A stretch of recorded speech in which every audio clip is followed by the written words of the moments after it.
La mosquée de Jérusalem, mosquée de Al-Aqsa, mosquée d'où le prophète aurait passé pour faire 2 rakats de prière avant de monter au ciel. Mais on se demande comment se fait-il que le prophète a fait la prière dans cette mosquée, parce qu'ils disent dans la mosquée.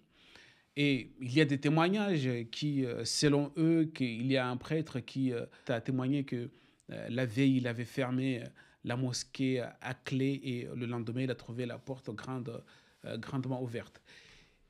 Comment se fait-il? Alors qu'ils nous racontent, ce sont les mêmes personnes qui nous racontent que cette mosquée a été complètement détruite et que c'est Omar ibn al-Khattab qui l'a construite en 637. Sachez que le prophète est mort en 632. Et le voyage nocturne, comme ils le disent, a eu lieu avant la révélation, selon des versions, et selon d'autres, c'est après la révélation, 2 ans après. Mais tout simplement, comment se fait-il que le prophète a pu prier dans une mosquée fantôme? Parce que à la base, la mosquée n'existait pas. C'est Omar ibn al-Khattab qui l'a construite.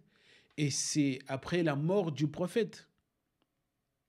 Une question, si quelqu'un a une réponse logique, parce que je ne vois pas comment le prophète aurait effectué 2 rakats de prière dans la mosquée, comme ils nous disent que c'est dans la mosquée, alors que d'autre part, ils nous disent que cette mosquée, elle a été détruite depuis des années et que c'est Omar ibn al-Khattab qui l'a construite. Comment se fait-il? Une question. Assalamu alaikum.